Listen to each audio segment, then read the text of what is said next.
Arena in Markham. Discussion is focused on the use of taxpayer money for the project. That's next on Trending in York Region.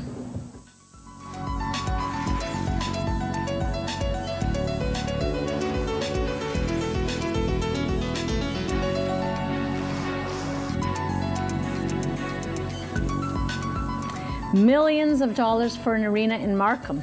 So of course, that's the topic of conversation in the city, and it's making it this week's Trending in York Region show. With me now, Stephen Kotick, Markham Village Ratepayers Association, and Anton Thun, a Markham resident. We'll be right back. And gentlemen, this arena is going to cost what? What do you think it's going to cost? In total? In total, what's your guess? $500 million. Okay, $500 million. And how much is going to be the taxpayers' money of that $500 million? Probably the full amount, the $500 million. I mean, $325 million of it will be taxpayers' money. When you wrap around the infrastructure required to support this arena, it just adds up and adds up and adds up. But the private company, it's Remington, is the developer. They're not contributing anything? Is that what you're suggesting? Initially, if we're talking about the actual costs that are being absorbed by Remington or by GTA Centre, which is a developer, they are not paying anything up front. The financing of the building is entirely on the shoulders of the town of Markham. They will be funding it to the extent of $325 million. And then there will be an obligation to repay certain monies by GTA Centre, not an upfront payment. So the town of Markham is on the hook upfront for $325 million plus infrastructure costs, plus. So plus insurance, plus maintenance. I mean, this is a huge. But we've all seen so often that government goes into business, and people assume that, well, the government must know what they're doing. Politicians, that people have faith. They figure those people got to where they are. There must be a reason for that.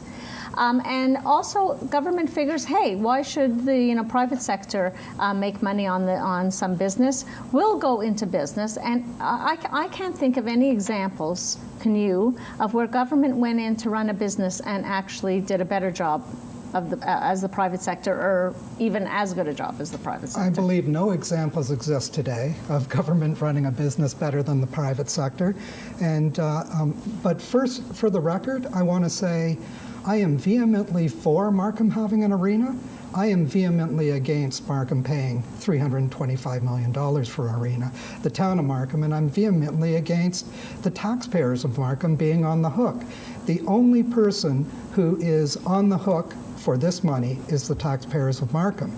We actually have a council, a mayor and council, that are willing to put $325 million of our money at risk. They're going to extract that from the local economy so that when people buy new condominiums, they're not going to be able to buy appliances. They're not going to be able to get better upgrades and flooring. They're not going to be able to go out for dinner because they're paying an additional, $6,000 to $8,000 per unit on this, quote, what do they call it? Compulsory / voluntary surcharge. Give me a break. Well, that's like jumbo shrimp. Yeah. It doesn't make sense to me at all. It's very frustrating because, what I keep thinking of whenever I think about the money is I'm so very focused on getting the Young Subway expanded up to Highway 7. I can't see how we could have a project like this without the Young Subway expanded. I can't imagine the Young Subway being expanded without charging local developers some kind of levy, because we all know that people want to buy along the subway corridor of mass transit. Well, are we going to charge $10,000 per condo along the subway corridor and then extend that to developers for the arena over on the Markham side? Sure. It just seems incredible. When you're talking about a subway, you're talking about a public infrastructure. An arena in town is not a public infrastructure. It's developed by people in sports to basically be profit centers. That's what the arena is. So well, it's absolutely a business, but I think it does sort of add something to a community when you have vibrant restaurants and arena, and it's a destination, and we all keep saying we want to live and play in York Region and work, of course. No question, and we all want to do that. We want the Markham Center area to be a vibrant, essentially downtown equivalent. Having said that, you still need a proper business plan, okay? Typically, if this arena project is an appropriate project to put into this location, you would have public monies not even being asked for, because the private industry would come to the town and basically say, we can do this, okay? As you said, what does government do well? It should be doing infrastructure. It shouldn't be doing what private industry should be doing. And the town has no history of negotiating with the National Hockey League for an NHL team or operating a building of this size. And at the end of the day, this really is a private venture that has been turned public by town council for no reason other than they want it. There's no proof that there will be enough traffic to substantiate the building of this building. Oh, there'll be traffic, all right, but just not necessarily the traffic that you want. It'll be car traffic rather than exactly, flow-through and there's already car traffic. I mean, I'm just concerned even of the construction period, but you know, really, it was shocking to me to hear about it, because I don't recall hearing anything in the last municipal election period about a Markham Arena at all. I remember hearing a lot of talk about an NHL team possibly coming to Markham or Hamilton. Is it possible? Would the Maple Leaf owners even allow it? But did you hear any hints about taxpayers' money to fund an arena? I actually ran in the last election campaign. Oh, that's right, for you mayor. ran for mayor. And at no time did Frank ever mention an arena being built. Did he ever mention an arena being built, worse, with taxpayers' money? So no, one of the things that probably rubs me the wrong way the worst about this entire project is how undemocratically it's come about, how they have abdicated. You've got a bunch of councillors in Markham that were able to manage to get 34% of the population out to vote, which essentially means, you know, 66% of the population didn't vote for them and didn't vote for this. I think the only way that council can save face on this is to put it to either a plebiscite or a referendum, because they have absolutely no mandate from the people of Markham to be spending $325 million of our money on an arena that they have no business being in. They don't know anything about, as Anton said, and I mean, Anton hit the nail on the head. They have no business being in the arena business. They have no understanding of the sports and entertainment business. They're councillors who are supposed to be delivering potable water, keeping our streets clean, and generally taking care of, you know, keeping Markham happy at a cost-effective price. But that's no fun. That's no fun. Arenas are fun, Steve. They're going to have hockey games, and they're going to have seats, and they're going to have boxes, and they're going to have parties and guess there. what? They're going to serve hot dogs, and they're going to have concession stands, and we're going to have lovely hats. But the city of Markham should not be in this business. They have no business even bringing this forward the way they have. The fact that it's been shrouded in secrecy throughout this entire process. I mean, try and get to a committee meeting. Try and find out when they're holding committee meetings. I'm not even sure that it's legal the way in which they're operating around this arena. It seems to me that, you know, when a town is about to spend $325 million of taxpayers' money, it should be openly published. Every meeting should be out there and open. There is no transparency on this thing. It's a debacle. Well, we're right in the halfway point in terms of municipal elections. Next month, it's exactly the halfway point of the 4-year term.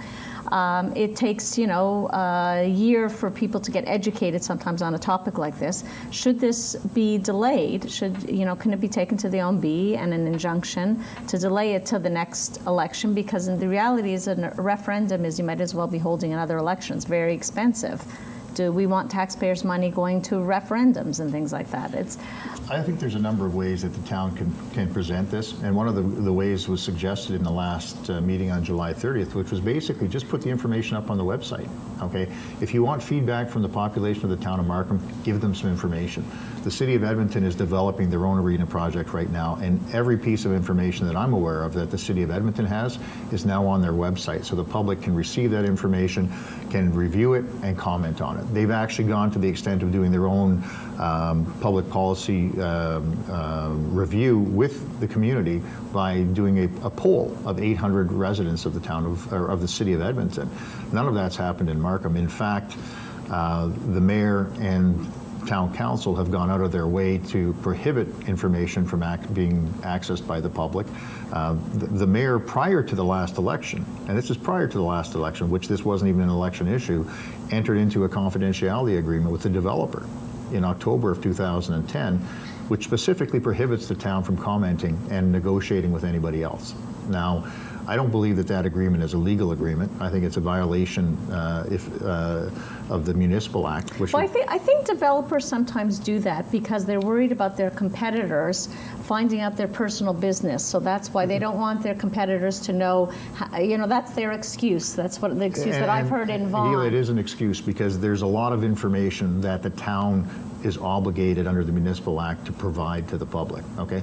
There's no doubt that there are certain particulars of any type of development that you want not disclosed to the public, okay? But the entering into an agreement, which I've never seen actually be authorized by town council, by the mayor, to not disclose information, to not communicate with third parties, when the mayor publicly states constantly, anybody that wants to talk about that, anybody that wants to participate in the process, bring them to the table. Well, the fact of the matter is, there is no table to be brought to because Frank already signed off any ability to communicate with third parties in October of 2010. Okay, so Frank Scarpetti is, of course, the mayor of Markham. So what happens if you go to council meetings and is this on the agenda? The arena? Do they put it on the agenda? Are people able to speak to it? I don't think we've actually seen it on the agenda. We have, through some very diligent taxpayers, found out when these meetings were taking place and would email each other and say, okay, there's a meeting on at this time. But I haven't seen anything published about the arena. Public meetings, what about ratepayers associations? Have they come, if ratepayers association, if they, there are no open forums. There's no open forums. There's no open forums. No. The public has been invited to basically 2 or 3 rubber stamp council meetings. And in those meetings... What do you mean by rubber stamp? It's rubber just a photo op and they just give you a presentation that's all glossy in a PowerPoint presentation and here's a bunch of pictures and there's a brochure and go home? And there's no interaction? That's exactly it. There's always interaction because they're obligated to allow ratepayers 5 minutes to speak. So the ratepayers will speak for 5 minutes. They will introduce issues. Those issues will not be dealt with by Mayor Scarpetti nor Town Council. The developers will not be asked questions that require responses to that, and the party moves on. So essentially, it's a well-orchestrated show, and then the vote takes place, and the vote is passed. Well, this topic is of interest, really. I mean, almost in the whole country.